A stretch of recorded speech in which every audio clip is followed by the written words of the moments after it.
Hello, dear students. I hope you all are doing really good. So ਅੱਜ ਦੇ ਅਸੀਂ video ਲੈ ਕੇ ਆਏ ਹਾਂ ਰਾਈਟਿੰਗ ਟਾਸਕ 2 ਆਇਲਸ ਬਾਰੇ। ਸੋ ਇਹ ਅਗਰੀ ਡਿਸਐਗਰੀ ਦਾ ਐਸੇ ਹੈ।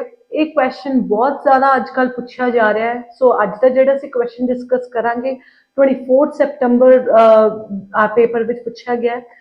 ਸੋ ਤੁਸੀਂ ਵੀਡੀਓਜ਼ ਸ਼ੁਰੂ ਤੋਂ ਐਂਡ ਤੱਕ ਦੇਖੋ। ਅਸੀਂ ਬਹੁਤ ਸਾਰੇ ਵੇਜ਼ ਬਹੁਤ ਸਾਰੇ ਫਾਰਮੂਲਾ ਸਟਰਕਚਰਸ ਡਿਸਕਸ ਕੀਤੇ ਨੇ ਕਿ ਕਿੱਦਾਂ ਅਸੀਂ ਸਟਰਕਚਰ ਬਣਾਉਣਾ ਹੈ, ਲਾਈਨਸ ਕਿੱਦਾਂ ਫਰੇਮ ਕਰਨੀਆਂ ਨੇ, ਕੰਪਲੈਕਸ ਸੈਂਟੈਂਸਸ ਕਿੱਦਾਂ ਬਣਾਉਣੇ ਨੇ। ਤੁਹਾਨੂੰ ਬਹੁਤ ਕੁਝ ਇਸ ਵੀਡੀਓ 'ਚ ਸਿੱਖਣ ਨੂੰ ਮਿਲੇਗਾ।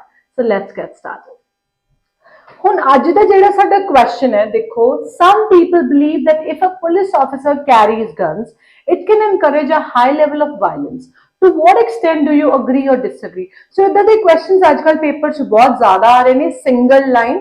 ਔਰ ਇਹ ਜਿਹੜੇ ਕੁਐਸਚਨਸ ਨੇ ਡਿਬੇਟੇਬਲ ਕੁਐਸਚਨਸ ਹੁੰਦੇ ਨੇ। ਫॉर एग्जांपल ਕਿ ਜਿੱਦਾਂ ਹੋਣਗੇ ਕਿ private health care is better.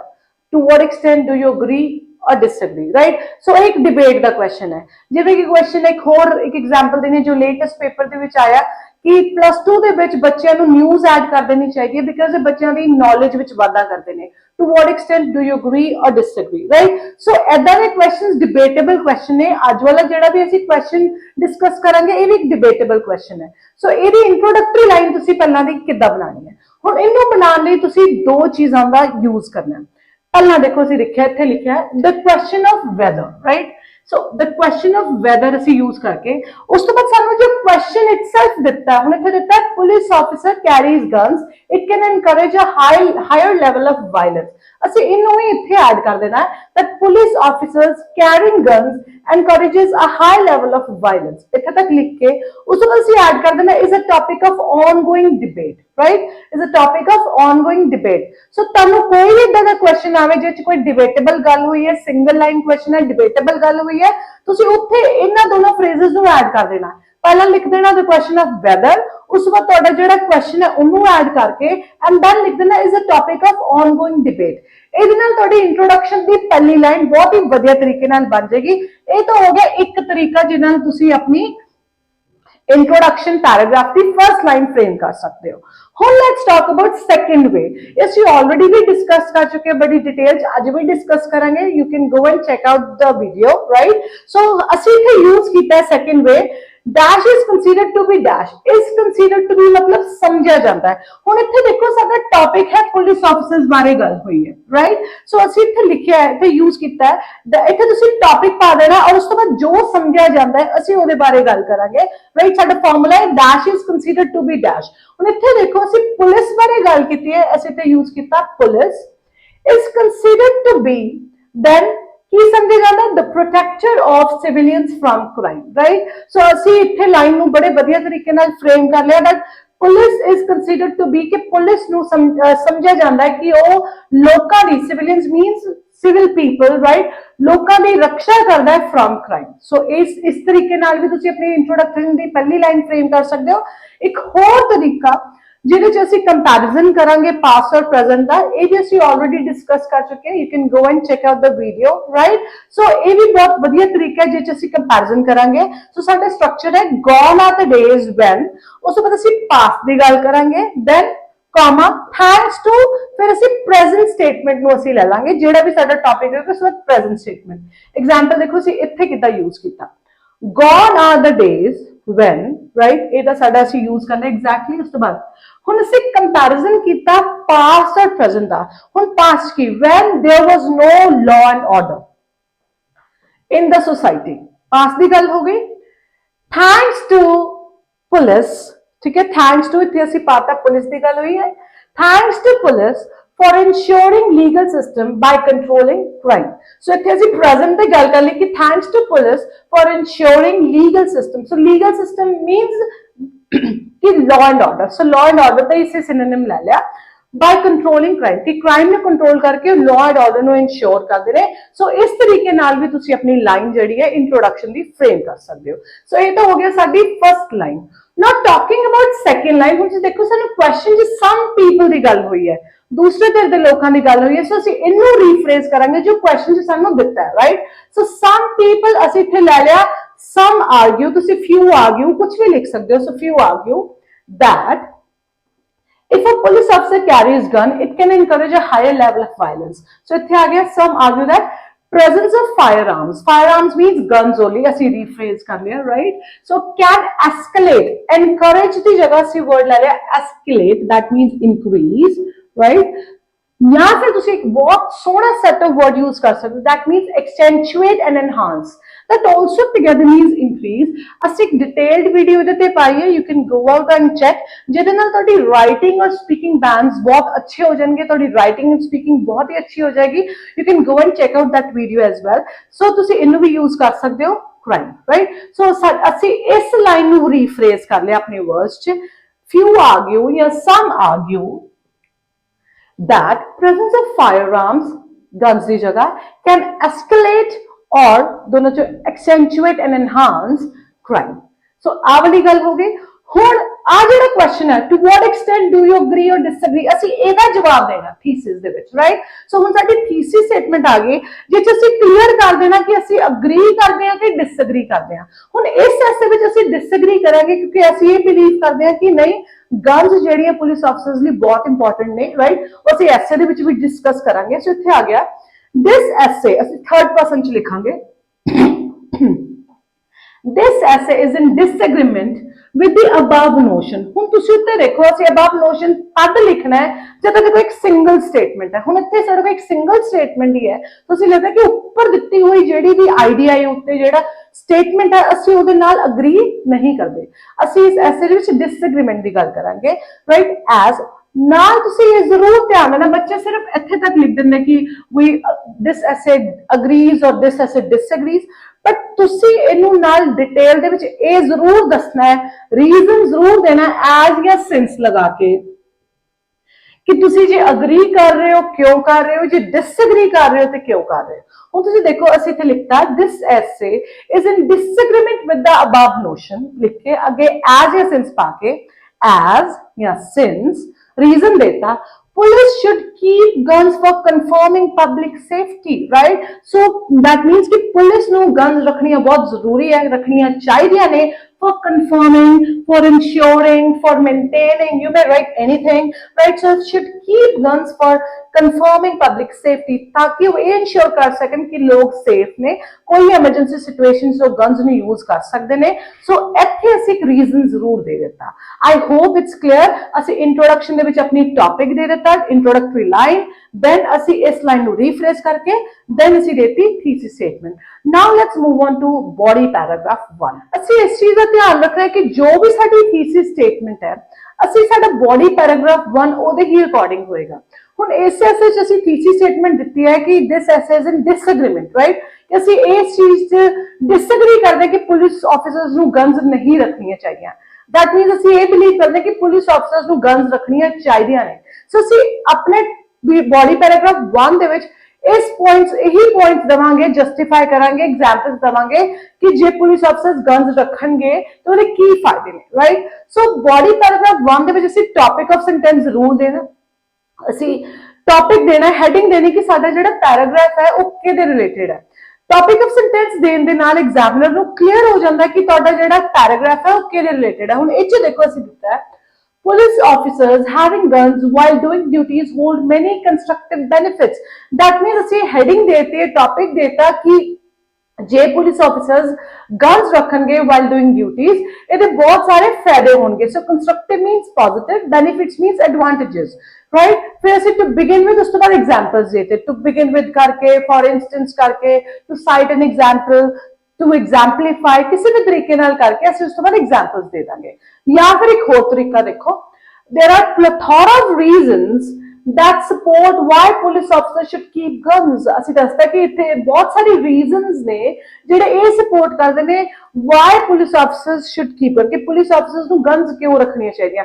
ਫਿਰ to begin with ਜਾਂ for instance to exemplify ਕਰਕੇ ਅਸੀਂ ਉਹਦੇ reasons ਦੇ ਦਾਂਗੇ, ਉਹ ਕਾਰਨ ਦੇ ਦਾਂਗੇ, examples ਦੇ ਦਾਂਗੇ। ਹੁਣ ਤੁਸੀਂ ਦੇਖੋ ਅਸੀਂ ਦੋਨੋਂ topic of sentences while ਤੇ why ਦਾ use ਕੀਤਾ ਹੈ। ਇਹਦੇ ਨਾਲ ਅਸੀਂ ਆਪਣੀ ਜਿਹੜੀ ਸੈਂਟੈਂਸਸ ਹੈ ਉਹਨਾਂ ਨੂੰ ਕੰਪਲੈਕਸ ਬਣਾਤਾ ਹੈ। ਜਿੰਨੇ ਤੁਸੀਂ ਕੰਪਲੈਕਸ ਸੈਂਟੈਂਸਸ ਦਾ ਯੂਜ਼ ਕਰੋਗੇ ਤੁਹਾਡੇ ਬੈਂਡਸ ਉਨੇ ਹੀ ਹਾਈ ਹੋਣਗੇ। So try to make complex sentences. ਅਸੀਂ ਡਿਟੇਲਡ ਵੀਡੀਓ ਵੀ ਲੈ ਕੇ ਆਵਾਂਗੇ how to make sentences complex, right? So ਅਸੀਂ ਦੇਖੋ ਕੰਪਲੈਕਸ ਸੈਂਟੈਂਸਸ ਦਿੱਤੇ। ਹੁਣ ਲੈਟਸ ਸੀ ਐਗਜ਼ਾਮਪਲਸ। ਫਿਰ ਹੁਣ ਐਗਜ਼ਾਮਪਲ ਦੇਖੋ ਅਸੀਂ ਕੀ ਐਗਜ਼ਾਮਪਲ ਦਿੱਤਾ। Policemen should have all the protective devices like guns, since या because कुछ भी use करके they always face dangerous people, and the presence of firearms can act as a deterrent and it can discourage offenders from engaging in violent acts. So इसलिए लिखता है कि police को हमेशा protective devices like guns या firearms होने चाहिए है, क्योंकि कहते हैं they always face dangerous people या criminals या ਜਿਹੜੇ dangerous लोग ਉਹਨਾਂ ਨੂੰ face ਕਰਦੇ ਨੇ, ਔਰ ਜੇ ਉਹਨਾਂ ਕੋਲ firearms ਹੋਣਗੇ they can exert a deterrent, मतलब ਉਹ ਉਹਨਾਂ ਦੇ crime ਤੇ ਉਹਨਾਂ ਲੋਕਾਂ ਨੂੰ ਰੋਕ ਸਕਦੇ ਨੇ, राइट। सो रोक के और वो इस चीज no offenders no criminals no discourage करते हैं ताकि वो भी कोई वायलेंट एक्ट या कोई क्राइम कर पान, क्योंकि उन्होंने उस चीज का डर होंगे, right. So in other words mean जे सौखे शब्दों च दसीए ता if police do not carry guns, the criminals don't have anything to be afraid of। कहते जे पुलिस को गन नहीं होएगी तो क्रिमिनल्स किसी भी चीज तो नहीं डरेंगे, राइट। उनको कोई भी डर नहीं होएगा, and this can definitely encourage the rate of crimes, और इस दे नाल रेट ऑफ क्राइम्स बढ़ जाएगा, राइट। सो ਅਸੀਂ ਇਹਨੂੰ ਸੌਖੇ ਸ਼ਬਦਾਂ 'ਚ ਫਿਰ ਇਹਨੂੰ ਰਿਫਰੇਸ ਕਰਕੇ ਲਿਖ ਦਿੱਤਾ। ਹੁਣ ਇੱਕ ਹੋਰ ਐਗਜ਼ਾਮਪਲ ਦੇਤਾ ਮੋਰਓਵਰ, ਇਹ ਵੀ ਕਨੈਕਟਰ ਹੈ। Moreover in emergency scenarios where lives are at stake means दांव है। सो कहते emergency situation जिथे लोकां दी जान दांव ते लगी है, the immediate availability of weapons can help officers neutralize threats effectively। कहते भी जिथे emergency situations ने, कोई attack हो गया, कोई terrorist कुछ भी हो गया, राइट, उथे जे इमीडिएट अवेलेबिलिटी ऑफ वेपन्स, जे पुलिस को वेपन्स हैगे ने तो वो उन्हां दी हेल्प कर सकदा कि वो थ्रेट्स नु, उस खतरे नु खत्म कर सके, घटा सके या न्यूट्रलाइज कर सके इफेक्टिवली मींस बहुत बढ़िया तरीके नाल। सो ਅਸੀਂ दो एग्जांपल्स दे के अपने BP1 नु ਅਸੀਂ जो टॉपिक सेंटेंस च दित्ता सी कि पुलिस नु क्यों गन्स रखने चाहिए उन्होंने ਅਸੀਂ एक्सप्लेन करता, जस्टिफाई करता। ਤੁਸੀਂ ਇਹ ਦੇਖੋ ਸਾਡੇ ਜਿਹੜੇ ਵੀ ਅਸੀਂ दो एग्जांपल्स ਦਿੱਤੇ, ਸਾਡੇ टॉपिक नु ਜਿਹੜਾ ਵੀ ਅਸੀਂ टॉपिक सेंटेंस ਦਿੱਤਾ ਉਹਨੂੰ बहुत बढ़िया तरीके जस्टिफाई कर रहे ने, रिलेटेड ने। बहुत बारी बच्चे की करते हैं टॉपिक सेंटेंस देता पर जो एग्जाम्पल्स होंगे ने वो कनेक्ट नहीं करते हैं और जस्टिफाइबल नहीं होंगे। सो मेक श्योर कि तुसी जेडे भी एग्जाम्पल्स दो, जनरलाइज एग्जाम्पल दो, प्लस वो तुहाडे टॉपिक नूं या तुहाडे रीजन नूं जस्टिफाई जरूर करन। Now let's move on to body paragraph 2। ਇਹਦੇ ਚ ਅਸੀਂ opposite ਗੱਲ ਕਰਨੀ ਹੈ। body paragraph 1 ਚ ਅਸੀਂ ਗੱਲ ਕੀਤੀ ਕਿ ਹਾਂਜੀ ਪੁਲਿਸ ਨੂੰ ਜਿਹੜੀ ਗਨਸ ਨੇ ਰੱਖਣੀਆਂ ਚਾਹੀਦੀਆਂ ਨੇ, ਅਸੀਂ ਉਹਦੇ ਕੰਸਟਰਕਟਿਵ ਪੁਆਇੰਟਸ ਦਿੱਤੇ, ਰਾਈਟ। ਹੁਣ body paragraph 2 ਦੇ ਵਿੱਚ ਅਸੀਂ opposite ਗੱਲ ਕਰਨੀ ਹੈ। opposite ਲੋਕ ਬਿਕਾਜ਼ ਕੁਝ ਲੋਕ ਇਹ ਵੀ ਬਿਲੀਵ ਕਰਦੇ, ਸਾਨੂੰ ਦੇਖੋ ਸਟੇਟਮੈਂਟ ਵੀ ਦਿੱਤਾ ਕਿ ਜੇ ਪੁਲਿਸ ਗਨਸ ਕੈਰੀ ਕਰਦੀ ਹੈ ਤੇ ਉਹ ਵਾਇਲੈਂਸ ਨੂੰ ਐਨਕਰੇਜ ਕਰਦੇ ਨੇ। ਅਸੀਂ ਇਹਨਾਂ ਪੁਆਇੰਟਸ ਨੂੰ ਵੀ ਡਿਸਕਸ ਕਰਨਾ ਹੈ। ਦੇਖੋ ਅਸੀਂ ਕੀ ਲਿਖਿਆ, in contrast या on the other hand या on the contrary, क्योंकि ਅਸੀਂ opposite ਗੱਲ ਕਰ ਰਹੇ ਹਾਂ, ਸੋ ਅਸੀਂ ਕਨੈਕਟਰ ਯੂਜ਼ ਕਰਦਾ ਕਿ in contrast, ਕਿਉਂਕਿ ਆਲਰੇਡੀ ਅਸੀਂ BP1 ਦੇ ਵਿੱਚ ਪੋਜ਼ਿਟਿਵ ਤੇ ਉਹਦੇ opposite ਗੱਲ ਕਰ ਰਹੇ ਹਾਂ। ਸੋ ਤੁਸੀਂ ਇਹਨਾਂ ਤਿੰਨਾਂ ਚੋਂ ਕੁਝ ਵੀ ਯੂਜ਼ ਕਰ ਸਕਦੇ ਹੋ, in contrast, on the other hand, on the contrary, that means opposite side ਦੀ ਗੱਲ ਕਰੀਏ। So people who argue against officers carrying guns, so देखो अभी ਅਸੀਂ लाइन कॉम्प्लेक्स बनाई, ਅਸੀਂ who ਦਾ यूज करके स्टेटमेंट कॉम्प्लेक्स करता। So people who argue against officers carrying guns say that, फिर ਅਸੀਂ ਇਹਦੇ ਪੁਆਇੰਟਸ ਦੱਸਾਂਗੇ ਵੀ ਕਿਉਂ ਇਹ ਕਹਿੰਦੇ ਆ ਕਿ ਪੁਲਿਸ ਆਫੀਸਰਸ ਨੂੰ ਗਨਸ ਕੈਰੀ ਨਹੀਂ ਕਰਨੀਆਂ ਚਾਹੀਦੀਆਂ। If police keeps guns with them, they will be inspired to use it in these small conditions। ਕਹਿੰਦੇ ਕਿ ਜੇ ਪੁਲਿਸ ਗਨਸ ਰੱਖੇਗੀ ਤਾਂ ਹਰ ਛੋਟੀ ਛੋਟੀ ਕੰਡੀਸ਼ਨਸ ਦੇ ਵਿੱਚ ਗਨਸ ਯੂਜ਼ ਕਰ ਲੇਗੀ, right. Where instead of it can be finished by their physical strength। ਹੁਣ ਦੇਖੋ instead of मतलब ਦੀ ਬਜਾਏ, ਰਾਈਟ, ਦੇ ਬਦਲੇ।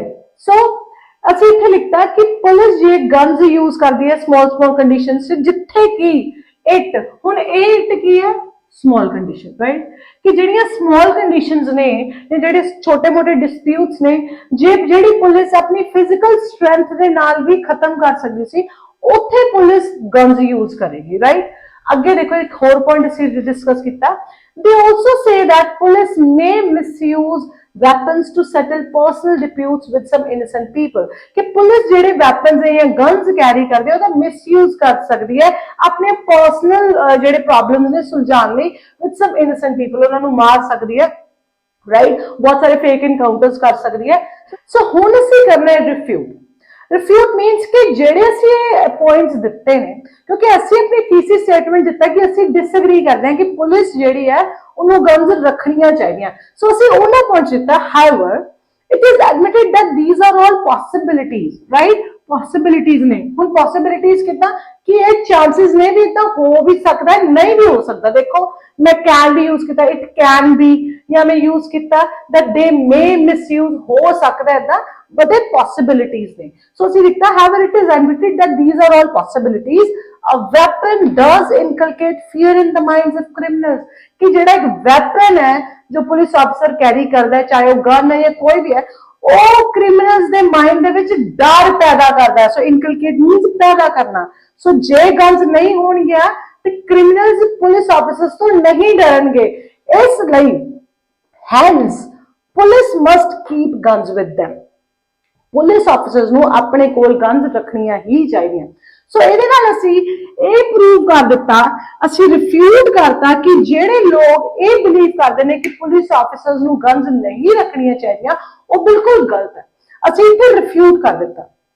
ਸਟੂਡੈਂਟਸ ਤੁਸੀਂ ਧਿਆਨ ਰੱਖਣਾ ਕਿ ਜਦ ਵੀ ਅਗਰੀ ਡਿਸਐਗਰੀ ਵਾਲਾ ਐਸੇ ਆਵੇ, ਤੁਸੀਂ ਜਿਹੜੇ ਵੀ ਥੀਸਿਸ ਸਟੇਟਮੈਂਟ ਜੋ ਲਿਖਿਆ ਬੋਡੀ ਪੈਰਾਗ੍ਰਾਫ ਉਹਦਾ ਬਣਾਤਾ, ਉਸ ਤੋਂ ਬਾਅਦ ਆਪੋਜ਼ਿਟ ਦੀ ਗੱਲ ਕਰਕੇ ਫਿਰ ਤੁਸੀਂ ਰਿਫਿਊਟ ਜ਼ਰੂਰ ਕਰਨਾ। ਰਿਫਿਊਟ ਦੇ ਨਾਲ ਜੇ ਤੁਸੀਂ ਇਦਾਂ ਰਿਫਿਊਟ ਕਰੋਗੇ, ਆਪਣੇ ਪੁਆਇੰਟ ਨੂੰ ਪ੍ਰੂਵ ਕਰੋਗੇ, 100% examiner is going to get impress और ਤੁਹਾਨੂੰ ਬੈਨ ਜ਼ਰੂਰ ਦੇਗਾ, ਰਾਈਟ? ਤੁਸੀਂ ਬਿਲਕੁਲ ਕੰਫਿਊਜ਼ ਨਹੀਂ ਹੋਣਾ। ਪਾਰਸ਼ੀਅਲ 70 30 ਨਥਿੰਗ। ਜਿੱਥੇ ਅਗਰੀ ਡਿਸਐਗਰੀ ਹੈ, ਜੋ ਵੀ ਤੁਹਾਡਾ ਪੁਆਇੰਟ ਹੈ ਥੀਸਿਸ ਸਟੇਟਮੈਂਟ BP1 ਉਹਦੇ ਰਿਗਾਰਡਿੰਗ ਆਪੋਜ਼ਿਟ ਪੁਆਇੰਟਸ ਦੇ ਕੇ ਉਹਨੂੰ ਰਿਫਿਊਟ ਕਰ ਦੇਣਾ। I hope it's clear to you. Now let's move on to conclusion. So conclusion ਚ ਵੀ ਅਸੀਂ ਜੋ ਅਸੀਂ ਸਾਰੇ ਐਸੇ ਚ ਡਿਸਕਸ ਕੀਤਾ ਉਹਦਾ ਅਸੀਂ ਨਿਚੋੜ ਲਿਖਾਂਗੇ। ਦੇਖੋ ਕੀ ਲਿਖਿਆ ਸੀ, to conclude although some believe that weapons carried by police will cause more violence, although means ਭਾਵੇਂ ਕੁਝ ਲੋਕ ਬਿਲੀਵ ਕਰਦੇ ਨੇ ਕਿ ਵੈਪਨਸ ਕੈਰੀ ਕਰਨ ਨਾਲ ਪੁਲਿਸ ਜਿਹੜੀ ਹੈ ਵਾਇਲੈਂਸ ਕ੍ਰੀਏਟ ਕਰੇਗੀ, right? Can will cause more violence. But ਅਸੀਂ ਫਿਰ ਉੱਥੇ ਗੱਲ ਖਤਮ ਕਰਨੀ ਹੈ ਜਿੱਥੋਂ ਸ਼ੁਰੂ ਕੀਤੀ ਸੀ। But there armed guns are used to protect the local community. ਹੁਣ ਜਿਹੜੇ ਗਨਸ ਨੇ ਜਿਹੜੇ ਉਹ ਯੂਜ਼ ਕਰਦੇ ਨੇ, ਜਦ ਪੁਲਿਸ ਆਫਿਸਰਸ ਕੈਰੀ ਕਰਦੇ ਨੇ, ਉਹਨੂੰ ਯੂਜ਼ ਕੀਤਾ ਜਾਏਗਾ to protect the local community. Local community means people around, local people, right? civilians, and to protect themselves in any serious or violent situation। so ਲੋਕਾਂ ਨੂੰ ਪ੍ਰੋਟੈਕਟ ਕਰਨ ਲਈ ਔਰ ਆਪਣੇ ਆਪ ਨੂੰ ਪ੍ਰੋਟੈਕਟ ਕਰਨ ਲਈ in any serious ਜਾਂ violent situation, ਜਾਂ ਕੋਈ ਸੀਰੀਅਸ ਜਾਂ ਕੋਈ ਵੀ ਵਾਇਲੈਂਟ ਸਿਚੁਏਸ਼ਨ ਚ ਜੇ ਪੁਲਿਸ ਆਫਿਸਰਸ ਵੀ ਫਸ ਜਾਂਦੇ ਨੇ, ਉਹ ਆਪਣੇ ਆਪ ਨੂੰ ਵੀ ਪ੍ਰੋਟੈਕਟ ਕਰ ਸਕਦੇ ਨੇ, ਪਲੱਸ ਲੋਕਾਂ ਨੂੰ ਪ੍ਰੋਟੈਕਟ ਕਰਨ ਲਈ ਜਿਹੜੀਆਂ ਆਰਮਡ ਗਨਸ ਨੇ they are very important. I hope ਤੁਹਾਨੂੰ ਵੀਡੀਓ 'ਚ ਬਹੁਤ ਕੁਝ ਸਿੱਖਣ ਨੂੰ ਮਿਲਿਆ ਹੋਵੇਗਾ। ਜੇ ਤੁਹਾਨੂੰ ਵੀਡੀਓ ਚੰਗੀ ਲੱਗੀ ਹੈ, like it, share it with your friends and family and do subscribe. ਮਿਲਦੇ ਆ ਬਹੁਤ ਹੀ ਵਧੀਆ ਵੀਡੀਓ ਦੇ ਨਾਲ ਬਹੁਤ ਜਲਦ ਹੀ। Till then take care.